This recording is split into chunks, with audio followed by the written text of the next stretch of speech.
we know that if we were to multiply 2 times 3, that would give us positive 6. And since we're going to start thinking about negative numbers in this video, one way to think about it is I had a positive number times another positive number, and that gave me a positive number. So if I have a positive times a positive, that will give me a positive number.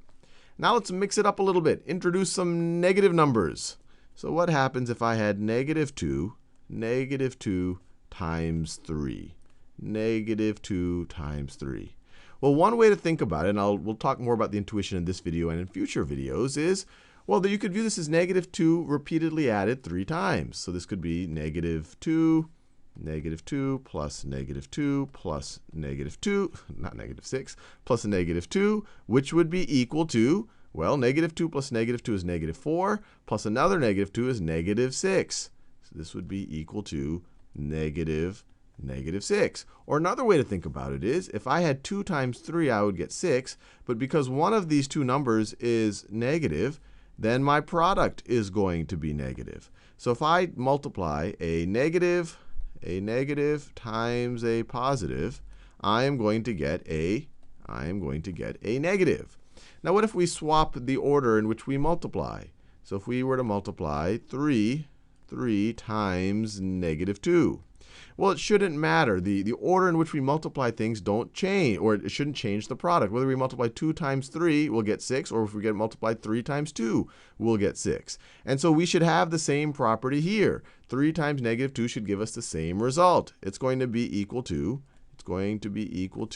negative 6. And once again, we say 3 times 2 would be 6. One of these two numbers is negative, and so our product is going to be negative. So we could write a positive times a negative is also going to be a negative. And both of these are just the same thing with the order in which we're multiplying switched around. But this is one of the two numbers are negative, exactly one.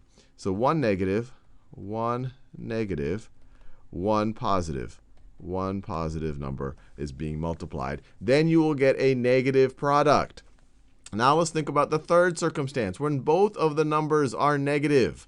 So if I were to multiply, I'll just switch colors for fun here. If I were to multiply negative 2 times negative 3, and this might be the least intuitive for you of all, and here I'm just going to introduce you to the rule, and in future videos we'll explore why this is and why this makes mathematics more all fit together.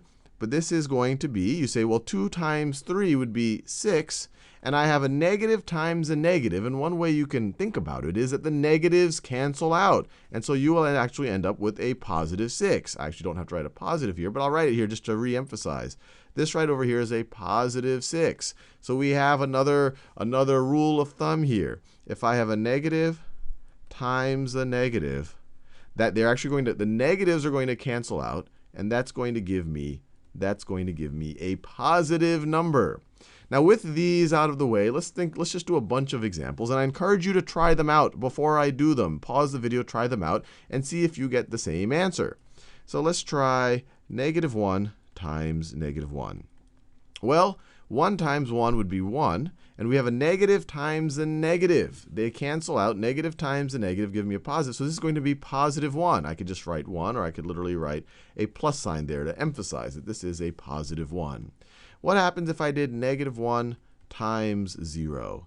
Now this might say, wait, this doesn't really fit into any of these circumstances. 0 is neither positive nor negative. And here you just have to remember anything times 0 is going to be 0. So negative 1 times 0 is going to be 0. Or I could have said 0 times negative 783. That is also going to be 0. Now what about let me do some interesting ones. What about, I'll pick a new color, 12 times negative 4? Well, once again, 12 times positive 4 would be 48. And we're in the circumstance where one of these two numbers right over here is negative. This one right over here. If exactly one of the two numbers is negative, then the product is going to be negative. We are in this circumstance. Right over here. We have one negative, so the product is negative. You can imagine this as repeatedly adding negative 4 12 times. And so you would get to negative 48. Let's do another one.